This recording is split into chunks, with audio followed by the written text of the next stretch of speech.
Hello दोस्तों, welcome back to our channel. It's मॉइल placement services and we are a free jobs provider. दोस्तों, आज का जो मैं टॉपिक आपके लिए लेके आया हूं ये है जॉब के टिप्स। जो हमने जब भी कैंडिडेट रिजेक्ट होता है तो एचआर से हम जब डिस्कस करते हैं तो कुछ ऐसे टॉपिक सामने निकलते हैं जो कैंडिडेट को पहले ही प्रिपेयर करके रखने चाहिए। तो आज वो सब टिप्स मैं आपको डिस्कस करूंगा इस वीडियो में। प्लीज़ वीडियो को एंड तक देखिएगा। जो भी हमारे कैंडिडेट इंटरव्यू के लिए जा रहे हैं वो इस वीडियो को जरूर देखिएगा, क्योंकि ये आपको सिलेक्शन के 70% चांसेस, 70 to 80% चांसेस आपके क्लियर हो जाएंगे कि आपका सिलेक्शन होगा। लेकिन अगर आप इस वीडियो को नहीं देखेंगे तो आप वही गलती रिपीट करते रहेंगे जो पहले के कैंडिडेट्स करते आ रहे हैं, जिनका सिलेक्शन इंटरव्यू पे नहीं होता है। क्योंकि कैंडिडेट हर तरीके से अपने को प्रिपेयर करके जाता है, लेकिन फिर भी कहीं ना कहीं कोई गैप रह जाता है जहाँ पे वो सिलेक्ट नहीं हो पाता। तो यही जो हमने एचआर से डिस्कस किए हैं कि क्यों कैंडिडेट रिजेक्ट हो रहे हैं, तो वो सारे मैं आज आपके साथ पॉइंट्स क्लियर करूंगा। दोस्तों, अभी तक जिन्होंने चैनल को सब्सक्राइब नहीं किया है वो चैनल को सब्सक्राइब कर दें, बेल आइकन को हिट कर दें और जितने ज़्यादा हो सकता है अपने फ्रेंड सर्कल में वीडियो को शेयर करें। मैं स्टार्ट करता हूं। दोस्तों, सबसे पहले है कंपनी के बारे में जानना, search and research about the company. जैसे हमने किसी कैंडिडेट को कंपनी में भेज दिया है, कोई इंटरव्यू के लिए जाता है, उसको कुछ नहीं पता रहता कंपनी के बारे में, कंपनी क्या काम करती है, किस लोकेशन में है, कहाँ कहाँ इनके ऑफिसेज हैं, कंपनी का मेन प्रोडक्ट क्या है, क्या सर्विस प्रोवाइड करती है, कुछ नहीं पता। बस वो चला जाता है सीधा इंटरव्यू देने। सबसे पहली गलती जो कैंडिडेट करता है, इंटरव्यू में जाने से पहले कंपनी के रिसर्च करो कि कंपनी क्या डील करती है, क्या है कंपनी के बारे में, कंपनी का गोल क्या है, वो सब चीज़ें पढ़ो। एक बार दो बार उसको पढ़ के जाओ, तभी इंटरव्यू के लिए जाओ। तो सबसे पहला जो आपने वर्क करना है, आपने कंपनी के बारे में जानना है कि कंपनी क्या काम करती है, क्या है कंपनी का डिटेल। सेकंड टॉपिक आता है दोस्तों, वो है जॉब डिस्क्रिप्शन। जेडी, जब हम कंपनी किसी प्रोफाइल के लिए अप्लाई करते हैं तो वहाँ पे जेडी होता है जिसको हम रीड करते हैं, लेकिन हम क्या करते हैं, क्लिक क्लिक क्लिक क्लिक, कुछ नहीं पढ़ते हैं, सीधा अप्लाई कर देते हैं।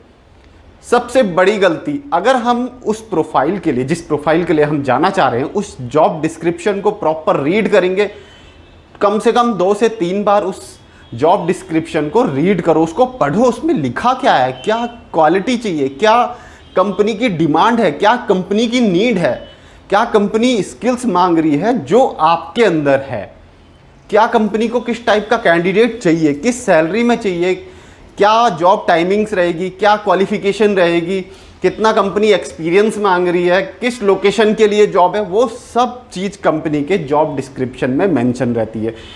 हम लोग क्या करते हैं, देखा और चल दिए। कम से कम उसको 2 बार रीड करो, हर एक कीवर्ड को पढ़ो, समझो कि इसमें क्या लिखा हुआ है, तभी उसमें अप्लाई करो। क्योंकि उससे एक तो आपका टाइम बचेगा। हो सकता है आपको उसमें नाइट शिफ्ट लिखा हुआ है या उसमें ऐसा चीज़ लिखा हुआ है जो आपको नहीं करनी, तो आप क्यों उस जॉब के लिए जाओगे, या उसमें कुछ स्किल्स ऐसी लिखी हुई हैं जो आप पे हैं, तो आप उस जॉब के लिए बहुत ज़्यादा कॉन्फिडेंट हो, मतलब आप उसमें सिलेक्शन के चांसेस आपके बढ़ जाएंगे, तो आप और ज़्यादा अच्छे से अपने को प्रेजेंट कर सकते हो। तो जो भी जॉब डिस्क्रिप्शन में लिखा रहता है दोस्तों, उसको बहुत ही अच्छे से कम 2 से 3 बार पढ़ के जाएं। नेक्स्ट टॉपिक आता है रिज्यूम राइटिंग। सबसे ज़्यादा जो गलतियां होती है रिज्यूम राइटिंग में, क्योंकि आजकल साइबर कैफ़े खुले हुए हैं, फॉर्मेट डाउनलोड किया, फटाफट उन्होंने नाम एडिट किया, अपनी डेट ऑफ बर्थ एडिट की, मोबाइल नंबर, ईमेल आईडी, बस। ना कैंडिडेट वहाँ पे इंटरव्यू के लिए पढ़ के जाता है। जो फ्रेशर हैं ये उनके लिए बेसिकली है। तो कम से कम आप पहले तो सबसे पहले आपको अपना रिज्यूम खुद से बनाना चाहिए, क्योंकि जब आप टॉपिक में टाइप करोगे, कंप्यूटर में टाइप करोगे अपने रिज्यूम के बारे में, अपने रिज्यूम पे कि आप क्या हो, क्या आपकी क्वालिफिकेशन है, क्या आपका करियर गोल है, क्या आपकी डेट ऑफ बर्थ है, तो आपको ये सब पॉइंट्स क्लियर रहेंगे। अगर आपने क्या ईमेल आईडी, अब साइबर कैफ़े में आपने बताया कि मेरा नंबर ये है और साइबर कैफ़े वाले ने एक नंबर गलत कर दिया, अब क्या हुआ, आप इंटरव्यू में सेलेक्ट हो गए, आपको एचआर कॉल कर रहा है, आपका नंबर ही नहीं लग रहा है, उस समय क्या होगा, गई आपके हाथ से जॉब। सपोज आपने एचआर ने आपको ऑफर लेटर ईमेल किया, ईमेल में आपका एक वर्ड गलत है, वो ईमेल सही है ही नहीं, वो आप तक पहुंचेगी नहीं, आपको जॉब मिलेगी नहीं। तो ये सब चीज़ें जब आप इंटरव्यू में जा रहे हो तो उससे पहले खुद से रिज्यूम बनाओ या जब भी बना के रखा हुआ है अगर आपने, तो उसको पढ़ो, कम से कम 2 से 3 बार अपने रिज्यूम को पढ़ो कि आपने करियर गोल उस पर क्या लिखा हुआ है, आपका करियर ऑब्जेक्टिव है क्या जो आपने रिज्यूम पे मेंशन कर रखा है, आपके हॉबीज़ क्या। कई बार आपके रिज्यूम पे लिखा रहता है प्लेइंग क्रिकेट, और वहाँ जाके आप हॉबीज़ बोलेंगे प्लेइंग चेस। वो बोलते हैं यार यहाँ पे रिज्यूम पे तो आपने लिखा ही नहीं है, यानी ये रिज्यूम तो बस वही वाला है जो डाउनलोड किया, एडिट किया और चल दिए। तो ऐसा रिज्यूम आपने बनाना है जो दूसरे को अच्छा लगे और आपको सारा उसके बारे में पता हो। अपने short term goal, long term goal, ये सब चीज़ें आपको क्लियर होनी चाहिए। तो ये था दोस्तों रिज्यूम राइटिंग की, आपको रिज्यूम में हर एक टॉपिक अपना सही से डिस्क्राइब करके लिखा हुआ होना चाहिए। अब आती है एक्सपीरियंस की बात। आपका अगर कोई एक्सपीरियंस कैंडिडेट है तो वो भी पॉइंट्स बना के, बुलेट पॉइंट्स बना के उसमें अपना जॉब डिस्क्रिप्शन या अपना एक्सपीरियंस शेयर करे। कई बार क्या होता है कि रिज्यूम होते हैं 3 से 4 पन्नों के, यार एचआर के पास टाइम नहीं है कि वो आपका 4 पन्नों का रिज्यूम देख रहा है, क्या कौन पढ़ेगा, कोई नहीं पढ़ता। एचआर के पास इतना टाइम नहीं है आजकल कंपनीज में कि वो आपके 4 पन्नों के रिज्यूम पढ़ रहे हैं। आप 2 पन्नों का रिज्यूम बनाओ और अच्छे से उसमें बुलेट पॉइंट्स करके अपने एक्सपीरियंस को शो करो, ताकि वो एक फट फट फट फट करके नज़रों से देखे और आपकी वहीं पे आपको डन कर दे। कोई ज़रूरत नहीं है आपको इतना बड़ा रिज्यूम बनाने की। और हाँ, जिस टॉपिक के लिए आप कंपनी में जा रहे हो, जिस पोजीशन के लिए आप कंपनी में जा रहे हो, उस पोजीशन से रिलेटेड, सपोज आप बिजनेस डेवलपमेंट मैनेजर की पोस्ट के लिए जा रहे हो, तो बिजनेस डेवलपमेंट मैनेजर के जो कीवर्ड्स हैं, जो एक्सपीरियंस है, जो भी वर्ड्स वगैरह होते हैं, जो रोल एंड रिस्पॉन्सिबिलिटीज़ होती हैं, वो आपके रिज्यूम में प्रॉपर मेंशन होनी चाहिए। ऐसे ही अगर आप सॉफ्टवेयर डेवलपर के लिए, जावा डेवलपर के लिए जा रहे हो, तो उससे रिलेटेड आपने क्या प्रोजेक्ट्स बनाए हैं वो सब आपका मेंशन होना चाहिए आपके रिज्यूम में, लेकिन वो ज़्यादा बड़ा ना हो, आप उसको पॉइंट्स वाइज क्रिएट करो। नेक्स्ट टॉपिक जो रहता है दोस्तों आपका ड्रेसअप। ये ड्रेसअप भी कई बार हम देखते हैं कि कैंडिडेट बिल्कुल ऊपर से नीचे तक टिच बन के जा रहा है, लेकिन ना उसने ग्रूमिंग कर रखी है, ना उसने अपने हेयर स्टाइल सही कर रखा है, और लेके गर्मियों के मौसम में वो वाइट कलर का गमछा डाल के जा रहा है, तो वहीं पे रिजेक्ट हो जाएंगे। क्यों? क्योंकि आप अगर चलो बाहर से जा रहे हो, एटलीस्ट आप पहले जब इंटरव्यू लोकेशन पे पहुँचे हो, पहले वॉशरूम में जाओ, अपने को रिफ्रेश करो, फ्रेश करो, फिर उसके बाद पानी पियो और 10 मिनट आराम करो वहाँ पे बैठ के एसी के अंदर, और फिर जब आप अपने को फिट महसूस करो, उसके बाद आप इंटरव्यू के लिए अंदर जाओ। कई बार क्या होता है, आए वहाँ पे बैठे, वैसे हम पसीने से बुरे हाल गर्मियों के मौसम में, तो और चले गए इंटरव्यू देने। वहाँ पे पहले क्वेश्चन, हमें यहाँ गर्मी लग रही है और अंडर पे कुछ हो ही नहीं रहा है, क्वेश्चन हमसे पूछे जा रहे हैं, हम पे तो ऐसा लग रहा है कि यार ये क्या पूछ दिया। तो जब तक आप अपने को फ्रेश नहीं करोगे, तब तक आप उन क्वेश्चन का सही आंसर नहीं दे पाओगे, और आपका इंप्रेशन मायने रखता है।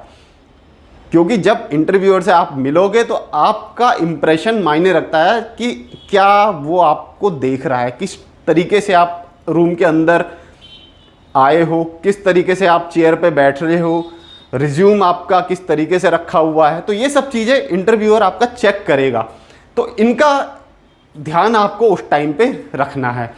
नेक्स्ट आता है आपका कम्युनिकेशन स्किल। अब कम्युनिकेशन स्किल की हम बात करें तो कई बार क्या होता है, इंटरव्यू ने, जो एचआर होता है, उन्होंने इंटरव्यू टाइम पे हमसे कोई क्वेश्चन पूछ लिया और हमने उसका बहुत लाउडली आंसर कर दिया, या फिर कई बार हम इतना मतलब हल्की आवाज़ में आंसर कर देते हैं कि वो एचआर को सुनाई नहीं देता, और कई बार हम इतना तेज़ आवाज़ में बोलते हैं कि वो बहुत ज़्यादा तेज आती। तो ये कम्युनिकेशन है कि अपने वर्ड्स को कम करके बोले, मतलब धीरे आवाज़ में, इतना भी नहीं कि आपने बहुत ज़्यादा लाउड कर दिया और बहुत कम कर दिया। तो यहीं पे आपका कम्युनिकेशन स्किल्स भी चेक होगा, कितने पोलाइट वे में आप उनसे बात कर रहे हो, किस तरीके से आप उनसे बात कर रहे हो।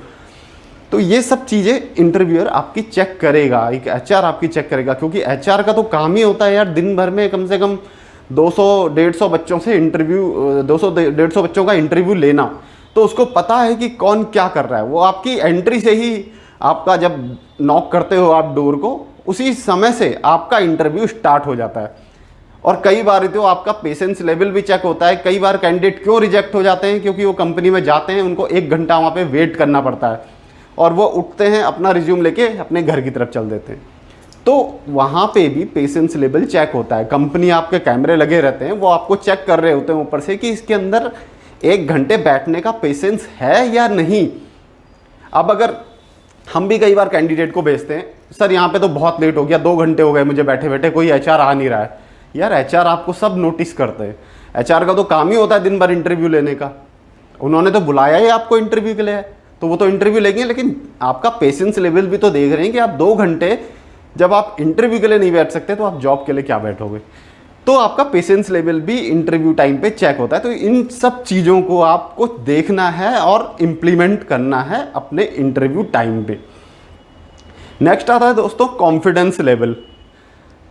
कई बार क्या होता है, अब जब हम इंटरव्यू के लिए इंटरव्यू देने जाते हैं तो हमारा कॉन्फिडेंस लेवल बहुत हाई होता है, तो उस टाइम पे हम आंसर भी बहुत अच्छे से कर लेते हैं। कोई भी क्वेश्चन अगर एचआर आपसे पूछ रहा है तो आप इजीली उसका आंसर कर रहे हो। लेकिन कई बार क्या होता है, हम इतने थके हुए होते हैं कि हम तो वहाँ पे जाते ही कोई हमसे क्वेश्चन पूछ रहा है, हमारी समझ में ही नहीं आता कि यार आंसर क्या करें। तो उस टाइम पे आपको अगर ये सब पॉइंट्स आप क्लियर रखोगे, अपने को फिट करके जाओगे, थोड़ा सा रेस्ट करके जाओगे, जितने भी बेसिक एचआर क्वेश्चन हैं उनको प्रिपेयर करके जाओगे, अपना रिज्यूम वगैरह ये सब प्रिपेयर करके जाओगे, तो डेफिनेटली आपके पास एक कॉन्फिडेंस लेवल आपका हाई होगा। क्यों? क्योंकि आपने उसके बारे में रिसर्च करके गए हो। आप जो इंटरव्यू में जाने से पहले जो रिसर्च करते हैं वो करके गए हो, तो वहाँ पे आपका कॉन्फिडेंस लेवल इंक्रीज होगा। नेक्स्ट पॉइंट आता है दोस्तों, read basic HR questions. Like interview में जो भी क्वेश्चंस एचआर पूछता है उनको एक बारी रीड जरूर कर लें, चेक जरूर कर लें। सपोज आप किसी पोजीशन के लिए जा रहे हो, आप डिजिटल मार्केटिंग के लिए इंटरव्यू देने जा रहे हो और आपको सब कुछ आता है, आपको 2 ईयर का एक्सपीरियंस भी है, लेकिन तब भी आपने एक बार पहले इंटरव्यू में जाने से पहले उन पॉइंट्स को क्लियर नहीं किया, चेक नहीं किया, आपने जो रिज्यूम में लिखा है वो चेक नहीं किया, जो आपको बेसिक जो क्वेश्चन हैं डिजिटल मार्केटिंग से रिलेटेड आपने वो नहीं देखे। उस समय क्या होगा, अगर आपको उस समय क्वेश्चन का आंसर नहीं आता है तो आप रिजेक्ट हो जाओगे। हाँ, आपको एक्सपीरियंस है, आपने उस पर वर्क भी कर रखा है, लेकिन आपको पीपीसी के बारे में पता ही नहीं है, जो डिजिटल मार्केटिंग के अंदर एक पार्ट है। एसईओ की फुल फॉर्म आपको उस टाइम एट द टाइम पे आप भूल गए। होता है कई बार हम किसी भी चीज़ को जो हमें पता है हम उसको भी भूल जाते हैं, फिर हम सोचते रहते हैं कि यार क्या था क्या था क्या था। लेकिन जब हम थोड़ा सा एक बार प्रिपेयर करके चले जाते हैं तो हमें उसी टाइम पे याद भी आ जाती है। तो इस जो ये बेसिक क्वेश्चंस हैं किसी भी टॉपिक से, सपोज आप सेल्स एंड मार्केटिंग के लिए जा रहे हो तो सेल्स एंड मार्केटिंग के क्वेश्चन पढ़ के जाओ। ये बेसिक क्वेश्चंस आपसे इंटरव्यू में पूछे जाते हैं, इनको आप अच्छे से प्रिपेयर करके जाओ। नेक्स्ट जो पॉइंट है दोस्तों कि आपका रिज्यूमे आपके फोल्डर में रखा होना चाहिए, उसके साथ आपके डॉक्यूमेंट्स वगैरह ये सब आपके फोल्डर में अच्छे से रखे होने चाहिए। अब इंटरव्यू के टाइम पे एचआर ने आपसे बोल दिया कि मुझे अपना सर्टिफिकेट दिखाओ, जो आप जिसकी आपने बात करी है कि आपने ये कोर्स कर रखा है, इसका सर्टिफिकेट दिखाओ। आप लगे वो अपने डॉक्यूमेंट्स की जो फोल्डर है उसमें ढूंढने में, वो आपको मिल ही नहीं रहा है, क्योंकि वैसे ही इंटरव्यू का टाइम है, आपको टॉपिक में क्वेश्चन के आंसर भी करने हैं। आप ये भी देख रहे हो कि और लोग भी मुझे देख रहे हैं, जो 2-3 एचआर सामने बैठे हुए, और आप डॉक्यूमेंट्स की फाइल में ढूंढ रहे हो, आपको मिल ही नहीं रहा है। तो ऑर्गेनाइज करके जाएं अपने फोल्डर को, अपना रिज्यूम, अपना सर्टिफिकेट्स, अपने जो आपके डिग्री वगैरह हैं, वो सबको एक फाइल में ऑर्गेनाइज करके जाएं, ताकि आपको इंटरव्यू में रिज्यूम देते हुए टाइम ना लगे, क्योंकि उनके पास इतना टाइम है नहीं, वो तो बोल देंगे कि जाओ आप पहले सर्च कर लो उसके बाद आ जाना। तो उनको ऑर्गेनाइज अच्छे से करें ताकि आप टाइम वहाँ पे आपको ज़्यादा ना लगे। नेक्स्ट पॉइंट आता है दोस्तों आई कांटेक्ट। कई बार हम क्या होता है, एचआर इंटरव्यू के क्वेश्चन पूछता है और आप इधर या उधर देखने लग जाते हैं, तो वो चीज़ ना करें। वो आई कांटेक्ट आपका एचआर से बना होना चाहिए कि जो भी वो क्वेश्चन पूछ रहा है एट द टाइम। नेक्स्ट आता है दोस्तों, कभी भी किसी भी एचआर की ईगो को हर्ट नहीं करना। सपोज एचआर ने आपसे कोई क्वेश्चन पूछ लिया, आप भले ही आपको 15-20 साल का एक्सपीरियंस क्यों ना हो, या आपको 10-15 साल का एक्सपीरियंस हो, या आपको 1 साल का, या आप फ्रेशर हो, अगर आपको एचआर कोई क्वेश्चन पूछ रहा है तो इट मीन्स कि वो आपके इंटरव्यू में सिलेक्शन पे डिपेंड करता है। कोई भी अगर एचआर कोई भी क्वेश्चन पूछ रहा है तो यानी वो आपको चेक कर रहा है, क्योंकि उनका तो काम ही है दिन भर इंटरव्यू लेना। तो कई बार हम क्या करते हैं, गुस्से में आ जाते हैं, ऑफ द टॉपिक चले जाते हैं, कुछ ऐसा बोल देते हैं जिससे एचआर को हर्ट होता है। तो वो बिल्कुल ना करें, क्योंकि इस टाइम पे वो आपके लिए भगवान है, उन्होंने ही आपको जॉब देनी है। तो ये एक टिप्स है जो हर कहीं नहीं होता, लेकिन कहीं कहीं होता है कि एचआर उस वजह से भी आपको रिजेक्ट करते हैं। तो ये भी एक टॉपिक है, इसको भी थोड़ा सा क्लियर रखें, उस समय पोलाइटली आंसर करें। भले ही एचआर ने आपसे कोई ऐसा क्वेश्चन पूछ लिया हो जो आपको खराब लगे, लेकिन उसका भी स्माइल के साथ पोलाइटली आंसर करें। अब आते हैं आपके short term goals, long term goals. कई बार क्या होता है, आपसे पूछ लिया आप आफ्टर 5 ईयर अपने को किस पोजीशन पे देखना चाहते हो, और आपने आंसर कर दिया सर मैं तो बिजनेस करूँगा, मैं तो अपना बिजनेस खोलूँगा 5 साल बाद। तो कंपनी को लगा, एचआर को ये लगेगा कि यार ये तो बिजनेस लाइन में जाएगा, तो ये क्या वर्क हमारे साथ करेगा, इसको तो अपना बिजनेस करना है, तो ये उसी पे फोकस करेगा। तो उस टाइप के आंसर्स उस टाइम पे ना करें, उनसे कुछ नहीं होगा, रिजेक्शन ही होगा। उस टाइम पे कंपनी से रिलेटेड आंसर करें कि सर मैं अपने को टीम लीडर प्रोफाइल पे देखूंगा, सर मैं इस पोजीशन पे देखूंगा, उस पोजीशन पे देखूंगा, मैनेजर बनूंगा, इस टाइप के आंसर करें। लेकिन ऐसे आंसर ना करें जो टॉपिक से हटके हों। और दोस्तों सबसे अच्छा टिप ये है कि आपको इंटरव्यू टाइम पे अपने चेहरे पे हल्की सी मुस्कान जरूर रखनी है, क्योंकि अगर वो रहती है तो आप देखते हो कि कई कैंडिडेट वहाँ पे अजीब अजीब से मूड बनाए बैठे थे। हर कोई सोचता रहता है कि यार इंटरव्यू में क्या पूछेगा, यार वो मेरे से क्या क्वेश्चन पूछेंगे, यार इसका तो आंसर मुझे आता है नहीं। भले ही आपको आंसर आए ना आए, लेकिन आपके चेहरे पे स्माइल जरूर रहनी चाहिए। तो ये दोस्तों ये थे कुछ टिप्स जो इंटरव्यू में आपके बहुत काम आएंगे। और सबसे मेन है कि आप किस साइट में इंटरव्यू पे अप्लाई करते हो, मतलब किस पोजीशन पे, किस साइट पे जाके अप्लाई करते हो। उससे पहले जब आप किसी भी वेबसाइट पे जाते हो और जॉब के लिए अप्लाई करते हो तो क्लिक क्लिक क्लिक क्लिक बिल्कुल ना करें। पहले आप जॉब देखें कि आपको किस प्रोफाइल में जाना है, उसी पे ही क्लिक करें। उसके एचआर ने जो वहाँ पे जॉब डिस्क्रिप्शन दे रखा है उसको अच्छे से पढ़ें, क्योंकि किसी भी आप इतनी सारी अगर आप जॉब्स पे एक साथ क्लिक कर लेते हो तो आपका ईमेल भर जाएगा और वहाँ पे आपको जो आपकी जॉब है, जिस जॉब पे आप जाना चाहते थे वो आपको नहीं मिलेगी और अदर आपको फालतू की जॉबें मिलेंगी।